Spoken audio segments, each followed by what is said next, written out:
Well, happy holidays and Merry Christmas to everybody. I hope that you guys have a wonderful Christmas season. On today's video, I will be reading two Christmas tales that are my personal favorites.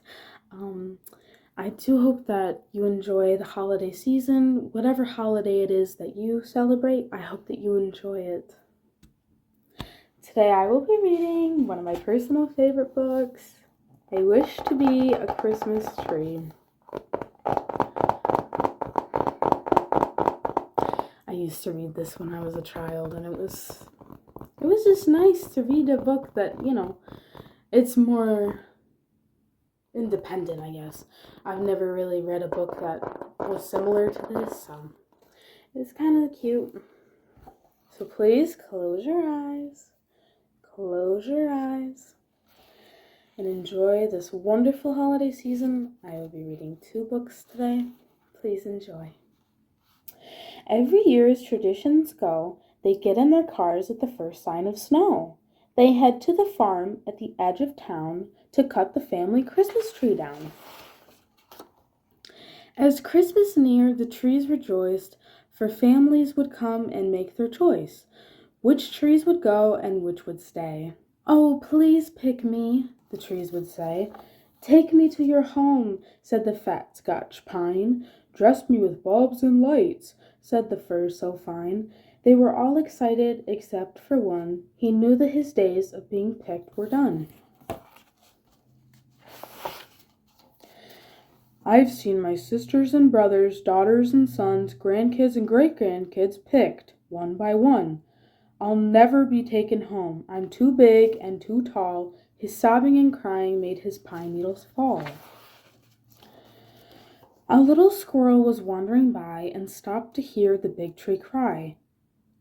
"Take heart, my friend, and don't you fear. To many of us you are so dear. Your branches keep us safe and warm. You are our shelter from the storm," a cardinal flying by chirped in. "You are my safety from the wind," said a white-tailed deer who was walking through. "Cheer up, big friend, because I need you. Your needles give me a nice soft bed, a place to lie down and rest my head. These things you say to me are kind, but nothing can really change my mind. All my life I've wanted to be someone's special Christmas tree." With that, he drew his branches in, and he closed his eyes to dream again, and wished that someday that he would be more than just a great big tree. Fast asleep in dreams far away, he did not hear the little squirrel say, "You will be our Christmas tree. Let us decorate you for all to see." "Come gather around," the little squirrel cried to woodland animals both far and wide. "We need to act without delay to end our big friend's dismay. He is our friend, this wonderful tree, and do you know where he would be without these special things he gives? I don't know how we would all live. Without ever complaining, he's given things, yet never knowing the joy that he brings, offering friendship from the very start, never once revealing the dream in his heart.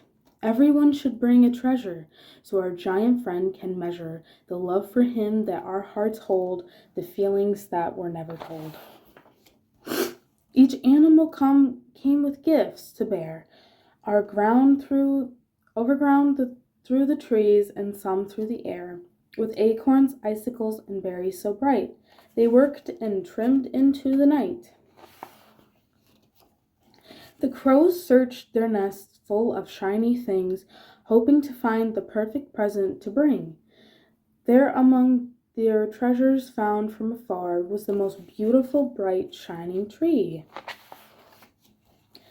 His woodland friends decorated him with special things hanging from every limb. Acorns were dangling off branches, strong berries were strung as a garland so long. The first morning sun brought a wondrous sight, as icicles glimmered and captured delight. Colorful birds perched all over the pine, as beautiful as bulbs and just as fine. Blue jays as blue as crisp winter day, cardinals bright red perched near doves soft and gray. The birds were singing, so soft and clear, their most beautiful songs for the pine tree to hear. The big tree stirred and opened his eyes, and what he saw was such a surprise. You have made me beautiful for all to see, and now I am a Christmas tree.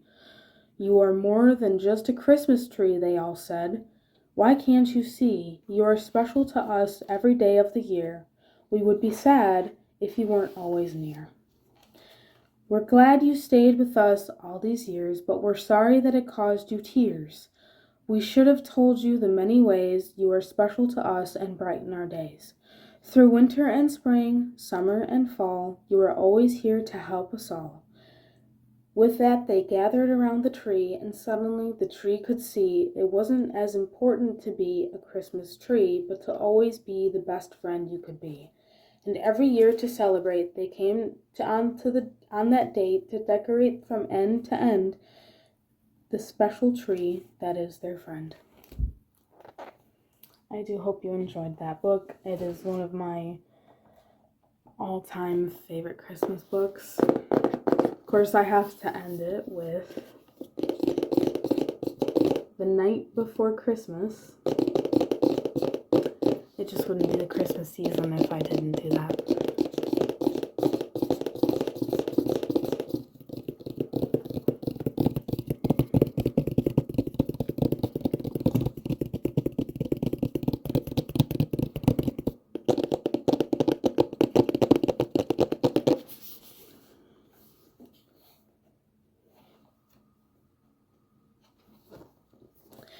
'Twas the night before Christmas, when all through the house not a creature was stirring, not even a mouse.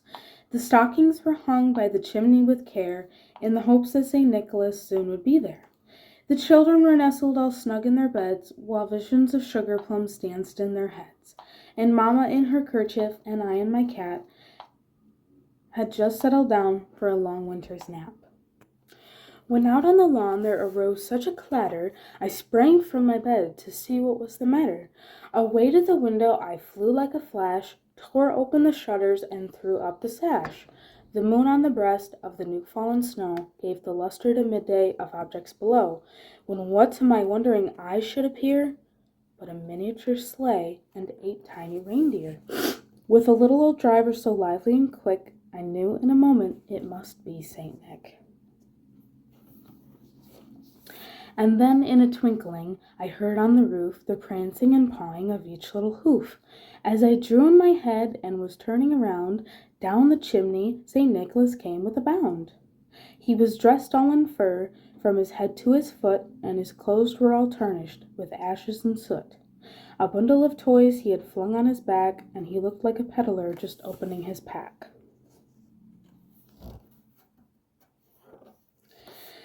His eyes, how they twinkled, his dimples how merry. His cheeks were like roses, his nose like a cherry. His droll little mouth was drawn up like a bow, and the beard on his chin was as white as the snow. The stump of a pipe he held tight in his teeth, and the smoke it encircled his head like a wreath.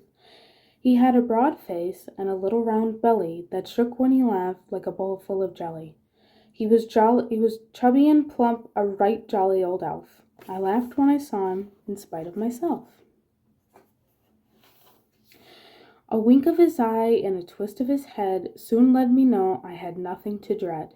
He spoke not a word, but went straight to his work, and filled all the stockings, then turned with a jerk. Laying his finger aside of his nose, and then a nod, up the chimney he rose. He sprang to his sleigh, to his team gave a whistle, and away they all flew, like the down of a thistle. I heard him exclaim, as he drove out of sight, "Merry Christmas to all, and to all a good night." Merry Christmas, everybody. Happy holidays. I hope that you have a wonderful holiday season. I hope that these books made you feel warm and toasty and lovely, because you are very, very, very much loved. You're very loved. So I know that the holiday season for some people can be a little hard. So I do hope that you enjoy the holidays, relax, maybe get some pie or some cake, maybe get something to relax the nerves, and enjoy. Merry Christmas, everybody.